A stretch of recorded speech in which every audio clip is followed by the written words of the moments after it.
only one quarterback this time. What are you going to do? I don't know. We're not going to know how to act.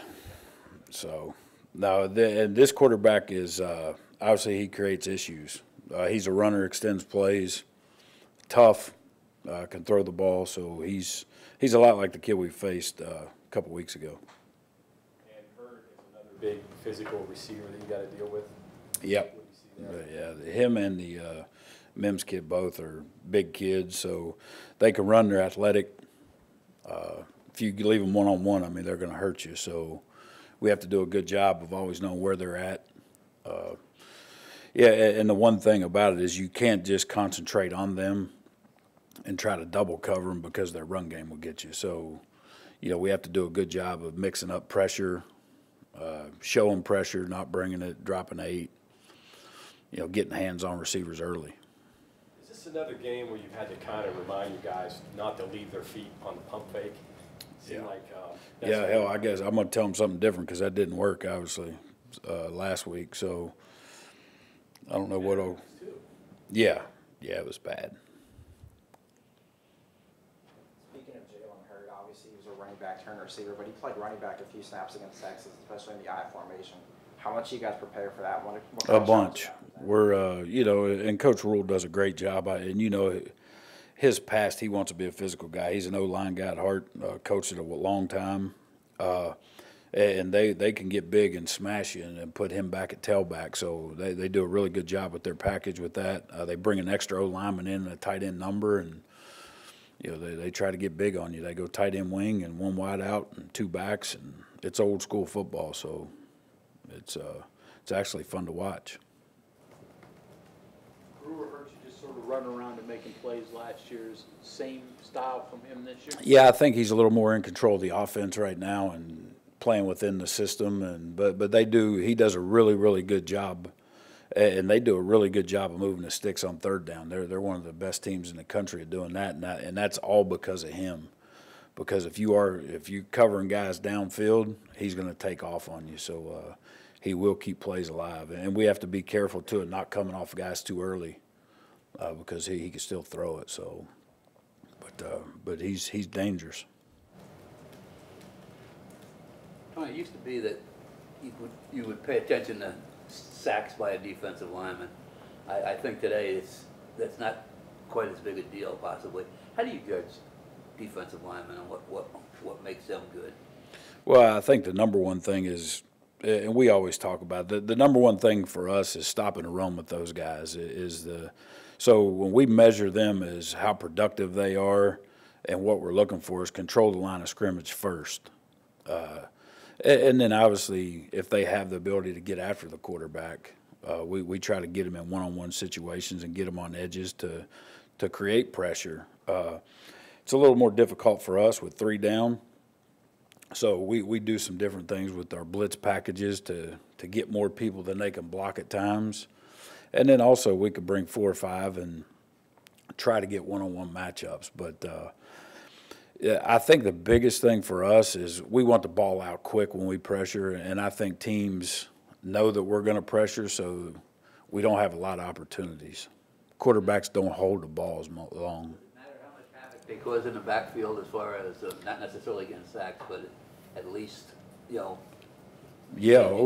yeah, we definitely that we grade them on that. We look for that. But you don't want a guy that's just going to sit on the line of scrimmage either. We want guys that can run and rush the passer and put heat on and make the quarterback move his feet to maybe escape to a different window where we have other guys coming. So, how has been your pass pressure this year? Are you happy with it? Do you think you need to be better, or what do you think? Yeah, I think we're doing a good job. I think a lot of I think the biggest result of that's showing on TFLs.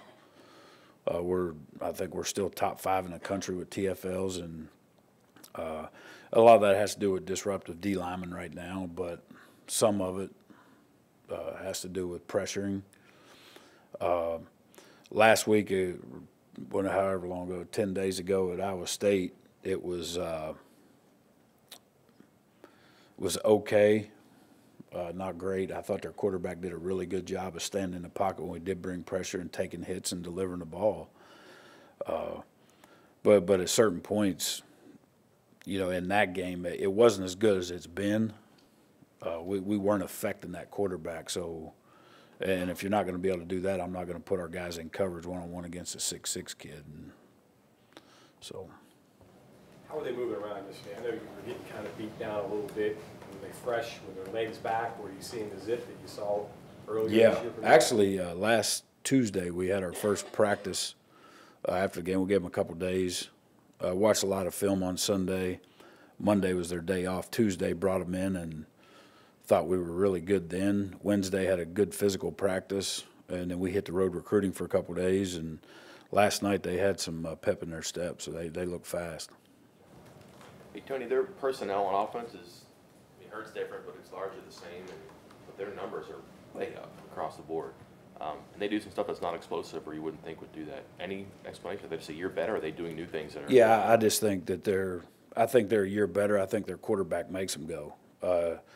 Last year when we were coming into our game with them, and then in our game, the Smith kid was more of a pocket guy and couldn't move. I think that Brewer creates, you know, so many different things for them. And then Hurd, adding him into the mix, he's got a lot of production at wideout, and then he will come in and run the ball. So, but I think they're bought in. They believe in what they do and how they do it, and they stick with it. So, and they're able to run the ball, and that's what keeps people off balance.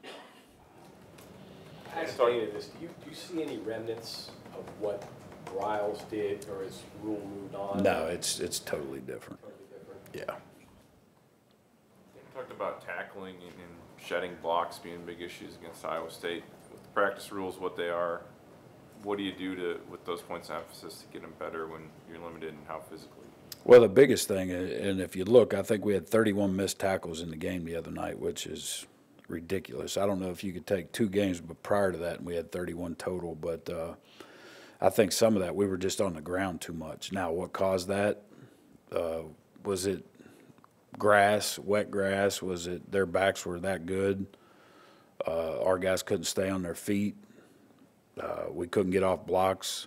You know, and that's the one thing about it, that we had a lot of opportunities to make tackles and one-on-one with running backs, and we didn't. So, you know, I don't think it was so much of not getting off blocks. I think it was so much we were on the ground too much.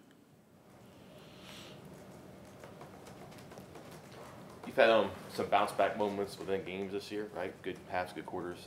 What have you seen that makes you optimistic or maybe concerned? I don't know, about how you bounce back between games after a loss.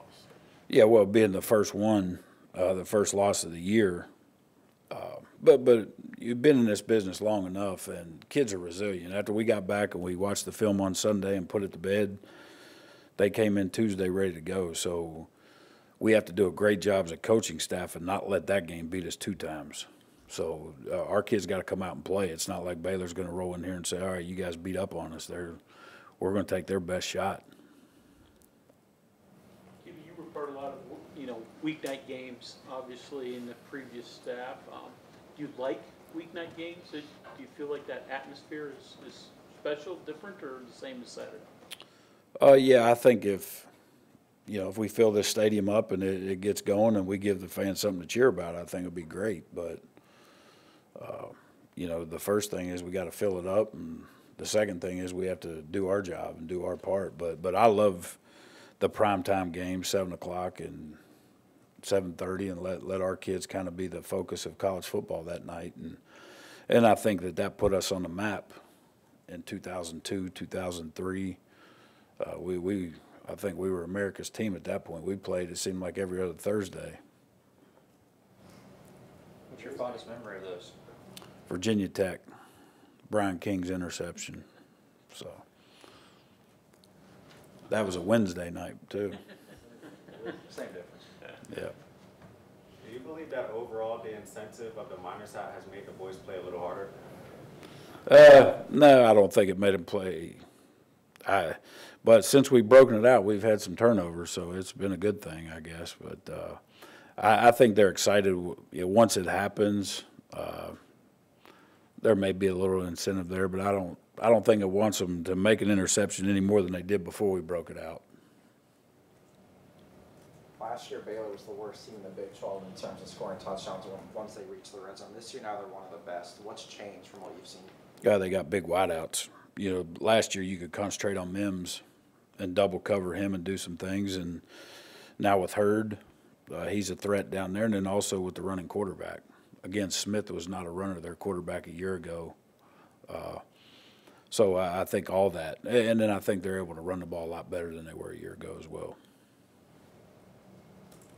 If Derek can't go this week, depth-wise, where do you look to next at both of those positions he's capable of playing? Right now, we got Kenny Robinson, Toyas, Drayvon, myself, Matt Capone.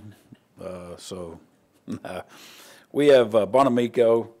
Quantel Raines is a guy that's getting a lot of reps. If need be, we will play him. He's not played yet, but he's been with us all year long, has traveled every game. So, you know, we're not going to save him at this point. Obviously, we have 5 games left, so we need to play him and get him ready to go. But the other safety spots will be the same. Raines a spur or bandit? Bandit, he could do both. But right now, Diamante's been taking a lot of reps. The backup spur. Quantel has been playing mainly backup bandit. Him and Dante Bonamico. So. Caponius, bandit. Yeah, Capone's a bandit. I think I'd have to play nose guard though, Bob. I don't think I could play safety.